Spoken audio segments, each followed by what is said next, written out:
just completed active shooter training. Alex COKER spent 20 years in law enforcement in the Mid-South, and he's now with Northwest Community College Campus Police, where he has trained the staff in active shooter scenarios. Joins us live via Zoom this morning. Alex, good to see you again. Thank you so much for your time. I am sure everyone in the Mid-South is now thinking, what do I do if, God forbid, I find myself in this situation? Great question. The biggest thing that you can sit there and do is watch a quick little 10-minute video of ADD, Avoid, Deny, Defend, put on by Texas State University. FEMA also puts on a video of Run, Hide, Fight. And basically what you need to do is try to avoid the situation at all costs. If you cannot avoid the situation, deny the bad guy access to you, barricade, do whatever it takes, block doors. The people at Collierville yesterday did a great job hiding in freezers, hiding in closets. If you cannot do that, then you've got to defend at that point in time. And in numbers, you are powerful. Wow. Alex, again, good to see you again. We've spoken with you many times here on Live at Night. Talk to us about those first responders yesterday. And, you know, we heard from the police chief say that one reason they were as successful helping people as they were was because of some of their training. How can that really make a difference? Absolutely. Chief Lane did an awesome job. Collierville PD did an awesome job to include the surrounding agencies. To include our agency as well, we are actually doing active shooter training and also stop the bleed training, not just because of the incident yesterday, but it was already pre-planned at Northwest Community College.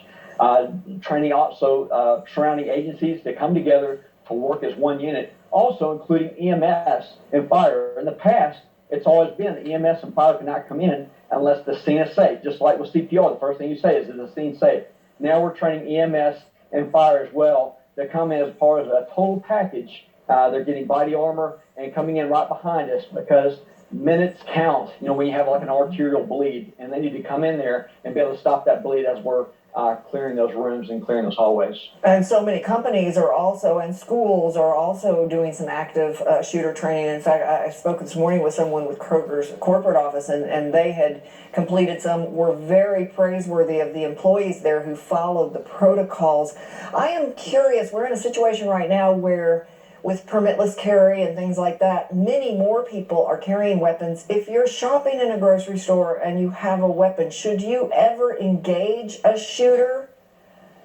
That's a great question, and something that needs to be talked about and thought about. I teach a training called Submitting Response to Active Shooter Training, and that is part of what I go into. Is if you are actually armed yourself and you hear those gunshots go off. Well, if you pull out your weapon trying to be a concerned, patriot to save the day, well, the last thing they heard was, there was a man with a gun. Well, when you pull your weapon out, you just became a man with a gun, so you have to have some kind of way to identify yourself, and we cover that in that training as well. Alex, what about nearby schools, as Mary Beth pointed out? I know some of the schools were actually on lockdown yesterday in Collierville. What procedures, what steps should some of our school leaders take? Absolutely. Again, it goes back to the CRAZE training, Submitting Response to Active Shooter Training, and like you guys touched on earlier, with the ADD, Avoid, Deny, Defend, Run, Hide, Fight, try to barricade yourself inside a room and get out of the point of view. The bad guy is looking for someone to shoot, and if there's no one to see or no one to shoot, he's run out of time, and they usually do self-inflicted wounds at that point. Alex, I know you're not a counselor, but if you have children in your life, how does one talk to kids about this?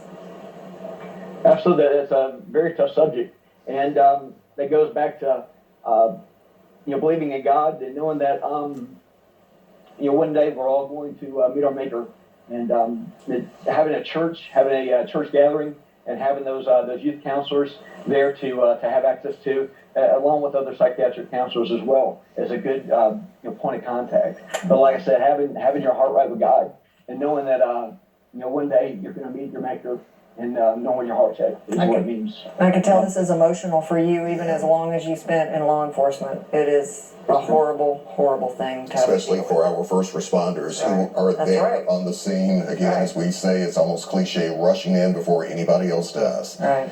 Thank you. They were fearless, and they did an awesome job. They did, and there will be an aftermath for them emotionally after the adrenaline rush of their phenomenal. Alex, thank you for your time this morning. Thank you for letting us know about some of the tips and some of the steps that we all can take Yes, during thank these you. very difficult times. Be safe. Thank you. All right, Appreciate see you. Unfortunately, it is something we all have to think about. A sign of the times, unfortunately.